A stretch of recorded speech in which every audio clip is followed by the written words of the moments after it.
Halo teman-teman semuanya, kita bertemu kembali di Wealth Mastery. Ada satu artikel yang sangat menarik yang ingin saya sharingkan kepada teman-teman. Nanti linknya akan saya kasih di kolom deskripsi. Ini adalah orang yang pendiri dari LinkedIn ya, nggak salah ya. Ini, ya ini. Say goodbye to 9 to 5 jobs, LinkedIn co-founder, latest prediction on AI. Ya. Nah, ada dua artikel, satu yang ini sama satu yang ini. Jadi prinsipnya sama, yaitu pada prinsipnya adalah nanti di tahun 2034 pekerjaan yang kerja 9 to 5 akan habis. Akan semakin jarang orang bekerja 9 to 5. Apa maksudnya 9 to 5? Kerja dari jam 9 pagi sampai pulang jam 5 sore. Kerja kantoran, ya. Sudah nggak ada lagi seperti itu karena ada berbagai macam hal, ya. Nah, kenapa kita mesti mendengarkan Reid Hoffman ini, pendirinya dari LinkedIn? Karena dia adalah orang yang memprediksi dengan tepat di tahun 1997, dia mengatakan sebentar lagi sosial media pasti akan naik luar biasa, ya. Dan kalau ada lihat di sini, LinkedIn dijual dengan 26 billion, ya. Nah, kemudian dia juga past prediction ya. Jadi dia juga memprediksi sebelumnya mengatakan bahwa ke depan ekonomi itu akan yang jalan adalah ekonomi yang sifatnya saling berbagi, ya, saling sharing satu sama lain. Maka Anda lihat mulai muncul ya taksi online, ada mulai muncul juga Airbnb, rumahnya orang dipinjam-pinjamkan ya. Anda bisa sewa, bukan cuma hotel sekarang, ya. Jadi sekarang kita juga bisa stay di rumahnya orang dengan fasilitas yang sama seperti hotel. Ekonomi sharing namanya. Dan ternyata betul, lagi-lagi benar. Lalu kemudian dia juga memprediksi nanti akan ada lompatan revolusi besar AI. Ya, bahkan sebelum ChatGPT dia sudah mengatakan seperti itu dan ternyata dia betul lagi. Ya. Nah, kali ini teman-teman yang diprediksi sama dia nanti di tahun 2034. Ya, jadi kurang lebih masih 10 tahun lagi dari sekarang ya. Dia mengatakan bahwa 9 to 5, orang yang kerja 9 to 5 ini akan habis, akan berhenti dan tidak akan jadi tren lagi. Nah, lalu kemudian kalau tidak kerja 9 to 5, lalu bagaimana? Apa? Beralih kemana? Beralih ke gig economic revolution is coming. Ya. Nah, apa yang dimaksud dengan gig economic revolution ini? Artinya sekarang kita ini sudah fokus hanya untuk mengerjakan satu hal yang kamu kuasain. Jadi kalau sekarang ini kita sebut sebagai freelancer, ya, namanya freelancer. Jadi artinya kita itu pekerja putus, nggak ada lagi orang bekerja gajian, tapi kita menjadi seorang pekerja yang terputus. Kita hanya untuk mengerjakan satu project, habis itu selesai. Jadi kerjanya adalah project to project, bukan gajian, tapi pakai project to project. Nah, kenapa kok ini akan menjadi bisnis masa depan? Karena semakin hari kita itu semakin nggak cukup kerja 9 to 5, betul nggak?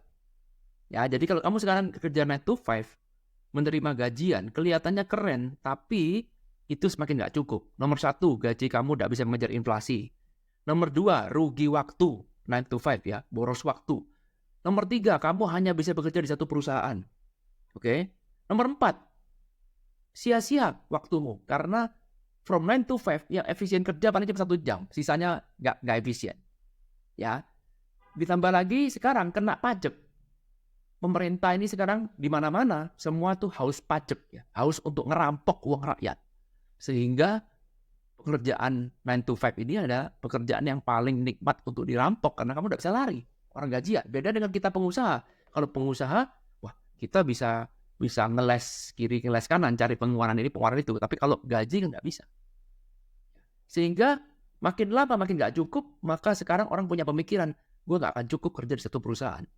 Supaya kamu bisa bekerja di banyak perusahaan sekaligus, maka kamu harus perlu namanya gig. Kamu bekerja jadi freelancer. Kerjanya bukan gajian, tapi project to project. Ya. Nah, sehingga nanti ke depan Oke lah, misalkan sekarang saya jago bikin website misalkan ya. Maka saya bekerja buat bikin website ini bukan untuk satu perusahaan, tapi saya bisa bikin untuk banyak perusahaan. Betul? Sekaligus. Project to project. Saya bisa mengerjakan satu hari bisa ambil 10 project. Mungkin saya bisa punya tim, punya anak buah. Bisa. Tapi sudah larinya sudah ke arah gig economic. Beda sekali kalau tadi saya jago bikin website, saya cuma kerja di perusahaan, saya cuma melayani satu perusahaan. Tapi kalau di sini sekarang kita bisa luas, tidak ada lagi batasan negara, tidak lagi ada batasan jarak. Kamu di Indonesia ya bisa cari objek di Amerika, kamu ya bisa cari kerja di Filipina, di Eropa, di Jepang, di Cina, nggak ada batasan.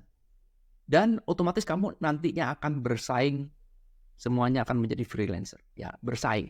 Ini kita memprediksi US population ya, jadi kita memprediksi di Amerika mungkin Indonesia akan terbelakangan, terlambat, nggak apa-apa, tapi paling nggak kamu tahu dulu. Tapi di Amerika tahun 2034, 50% penduduknya sudah pasti akan kerja sebagai freelancer. Jadi sekarang sudah nggak cukup lagi ya. Jadi balik lagi, traditional employees akan lenyap pelan-pelan karena sekali lagi nggak cukup. Bagi perusahaan, kita juga pekerjaan lebih efisien. Apa yang kita butuhkan, kita dapatkan dari kerja freelance. Dan orang yang bekerja freelance adalah orang yang kerjanya cuma satu itu aja. Fokusnya cuma satu itu aja, nggak ada yang lain. Nah, itulah yang nanti akan menjadi masa depan dari kita. Nah, bagi teman-teman sekarang yang mungkin masih lama ya, ini kan masih lama Pak, 2034. Jadi kamu masih punya waktu untuk mencari sebuah skill. Carilah skill yang kamu senang dan kamu ingin kuasai, lalu kemudian kuasai sedalam mungkin. Jadi ke depan ini orang itu yang bisa segalanya, gak laku. Tapi orang yang cuma bisa satu hal tapi diulang-ulang tapi didalami dengan luar biasa menjadi expert, itulah yang akan laku. Ya, jadi mumpung sekarang kita semua masih punya waktu, cobalah Anda mendalami, menekuni satu bidang aja, mentok-mentok dua, satu atau dua, mentok ya, jangan lebih. Lalu kemudian fokus kamu jadi yang terbaik di situ, sedalam-dalamnya, lalu kemudian kamu maksimalkan, entah kamu ikut seminar, lihat YouTube, segala macam, kamu maksimalkan sehingga kamu bisa lebih hebat daripada orang biasa, sehingga kamu nantinya bisa jual, kamu bisa cari uang dengan skill yang kamu punya itu. Ya, ditambah lagi nomor 2, kamu harus jago atau belajar ilmu marketing, ilmu selling, bagaimana menjual diri, bagaimana membuat paket. Nah, itu modal yang harus kalian kuasai. Ya, tidak bisa enggak. Untuk kalau nanti mau bersaing di tahun 2034, itu adalah modalnya. Kalau sekarang kalian masih berpikir pola pikir lama, saya cuma cari 9 to 5 aja, maka siap-siap kamu akan dilindas oleh zaman, karena pada saat itu semua orang sudah kerja gigs, sementara kamu masih berpikir baru mau cari skill, terlambat sudah. Sekarang kamu masih punya waktu 10 tahun untuk mempersiapkan itu, segera cari. Kalau ada orang, kalau kamu suka satu bidang, lalu kemudian ada orang, ini orang expert mau jual, saya mau kulah ilmunya, kulah dari sekarang. Mulai beli ilmunya, mulai kulah dari sekarang, didalamin, setiap hari belajar, sehingga 10 tahun lagi kamu akan jadi orang yang expert. Ya, thank you teman-teman udah nonton video ini, semoga bisa bermanfaat. Nanti link tulisan ini akan saya kasih di kolom deskripsi. Thank you.